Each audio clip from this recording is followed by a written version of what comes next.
సుమన్ టీవీలో మీ personal and business promotions కోసం కింది నెంబర్కి కాంటాక్ట్ చేయండి. ఆ యువతికి తండ్రి లేడు. అమ్మే ఆమెను అపురూపంగా పెంచింది. ఘనంగా పెళ్లి చేసింది. అత్తగారింటికి వెళ్ళినా ఎప్పుడూ అమ్మ మీద ధ్యాసే. వీలున్నప్పుడల్లా అమ్మ దగ్గరికి వచ్చి బాగోగులు చూసి వెళ్లేది. గత గురువారం కూడా అమ్మను చూసేందుకు వచ్చిన ఆ యువతి రాత్రిపూట అమ్మకు తన చేతితో చేపల కూర వండి తినిపించింది. ఆరుబయట అందరూ సంతోషంగా మాట్లాడుతూ నిద్రించారు.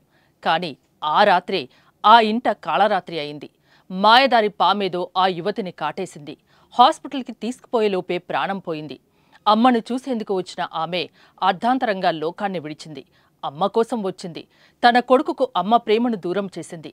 ఈ విషాదకర ఘటన తెలంగాణ రాష్ట్రంలో చోటు చేసుకుంది.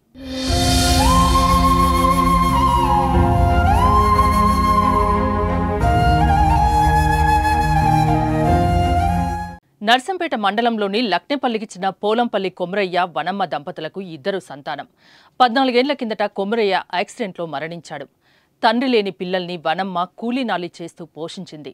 6 ఏళ్ల కిందట కూతురు భవానీని గూడూరు మండలం దామరంచకు చెందిన రణధీర్ అనే వ్యక్తికి ఇచ్చి వివాహం జరిపించారు. వరంగల్లో కారు మెకానిక్గా పనిచేస్తున్న రణధీర్ అక్కడే కాపురం ఉంటున్నాడు. వీరికి 2.5 ఏళ్ల కుమారుడు ఉన్నారు. అయితే భవానీకి తల్లి అంటే ఎనలేని ప్రేమ. ఎప్పుడు అవకాశం వచ్చినా తల్లిని తన దగ్గరకు తీసుకురావడమో లేదా తనే అమ్మ దగ్గరికి వెళ్లడమో చేస్తూ ఉంటుంది. అయితే గురువారం కుటుంబ అవసరాల నిమిత్తం నర్సంపేట మండలంలోని లక్నేపల్లి తన భర్త కుమారునితో గ్రామానికి వచ్చింది. వెళ్తూ అమ్మను చూసి వెళ్దామని లక్నేపల్లికి వచ్చింది. సాయంత్రం అవ్వడంతో నైట్ పడుకొని ఉదయం వెళ్దువు అని ఆ అమ్మ కోరడంతో సరే అన్నారు ఆ దంపతులు. చెల్లే బావ వచ్చారని చేపలు తెచ్చాడు భవానీ తమ్ముడు. అమ్మను వండనివ్వకుండా నేనే వండి పెడతా అమ్మా అని వంట చేసి అమ్మకు తినిపించింది. అందరూ తిని ఆరుబయట హాయిగా పడుకున్నారు. రాత్రి 2 గంటల సమయంలో ఛాతిలో నొప్పొస్తుంది అమ్మా అని భవానీ తన తల్లిని లేపింది. అది గమనించిన భర్త తమ్ముడు భవానీ పాముకాటుకు గురైందని తెలుసుకుని హుటాహుటిన స్థానిక నర్సంపేట ప్రభుత్వ హాస్పిటల్లో చేర్పించారు. అప్పటికే సమయం మించిపోవడంతో వైద్యుల సలహా మేరకు వరంగల్లోని ఎంజీఎం హాస్పిటల్కి తరలించారు. అప్పట్లోగానే భవానీ ప్రాణాలు విడిచింది. పరిశీలించిన వైద్యులు భవానీ ప్రమాదకరమైన పాముకాటుకు గురైందని తెలిపారు. విషయం తెలుసుకున్న తల్లి తల్లడిల్లిపోయింది. నా కోసం వచ్చి నీ ప్రాణాలు తీసుకున్నావా బిడ్డా అంటూ బోరునా విలపించింది. అమ్మ చనిపోయిన విషయం తెలియని ఆ బాలుడు లే అమ్మా నన్ను ఎత్తుకో అంటూ అమాయకంగా భవానీ మృతదేహం దగ్గర ఏడుస్తుంటే అది చూసిన ప్రతి ఒక్కరూ అయ్యో అంటూ కన్నీరు పెట్టారు. ఏది ఏమైనా అమ్మ కోసం వచ్చిన భవానీ కడుపున పుట్టిన కొడుకుకు అమ్మను దూరం చేసింది. ఆ ఇంట తీవ్ర విషాదాన్ని నింపింది. పేద కుటుంబం కాబట్టి ఆ బాలుణ్ణి ఎవరైనా దాతలు ఆదుకోవాలని కోరుతున్నారు బంధువులు.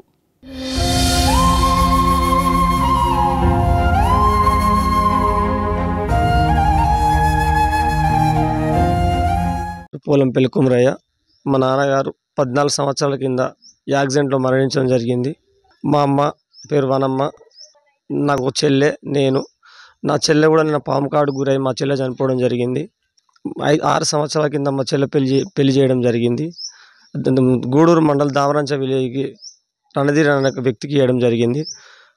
బాబు 2 సంవత్సరాల పిల్లగాడు మా అల్లుడు. అవసరం నిమిత్తం లక్నేపల్లికి రావడం జరిగింది.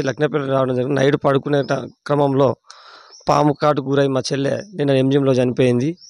అల్లుడు అనాథగా మారిపోయాడు. మాకు మాట్లాడడానికి కూడా మాకు అసలు ఇబ్బంది జరుగుతూ ఉంది. మా అల్లుడిని ఎవరన్నా డొనేట్లు ఉంటే అనాథైన పిల్లల్ని ఆదుకోవాలని సుమన్ టీవీ ద్వారా మేము కోరుకుంటున్నాం. అయినటువంటి పోలంపల్లి బాలకృష్ణ, వీరి తల్లిదండ్రులు పోలంపల్లి కొమరయ్య వనమ్మ గారు.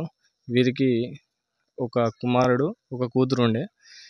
14 సంవత్సరాల క్రితం వీళ్ళ తండ్రి మరణించడం జరిగింది. రీసెంట్గా ఒక 6 సంవత్సరాల క్రితం వీళ్ళ చెల్లె పెళ్లి చేయడం జరిగింది.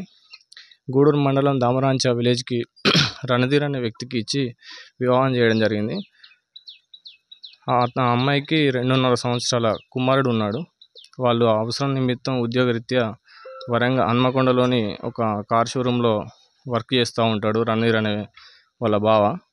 ప్రస్తుతానికి మొన్న రాత్రి 10:30-11 గంటల ప్రాంతాన పాముకాటుకు గురైంది.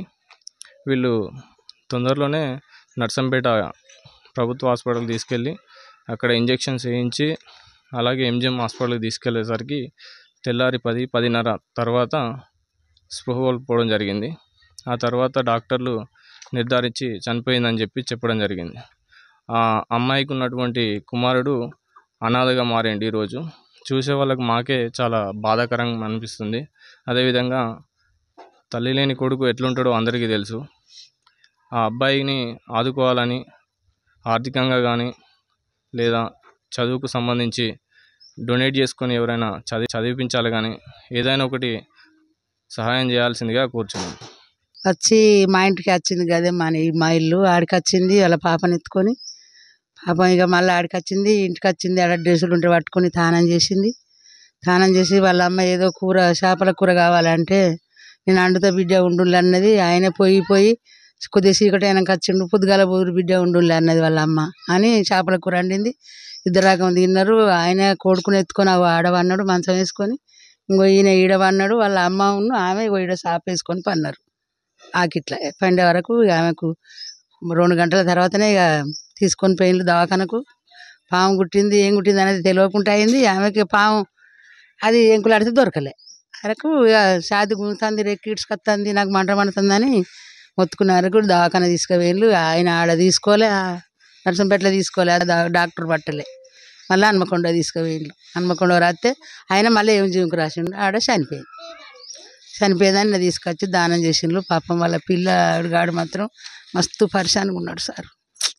చెప్పుకోవద్దా పరిస్థితిగా. అమ్మ అని ఒకటే ఏడుపు. అమ్మ ఏడ కనపడతలేదు. ఆయనకు వాళ్ళు కూడా బాగా ఏం లేనులే, వీళ్ళు ఏం లేనులే. అన్నీ ఇక తెచ్చుకుంటే తిన్నట్టు లేకపోతే ఉన్నట్టుగా ఉన్నది. నౌకర్లు లేవు, జాబులు లేవు, ఏది లేదు.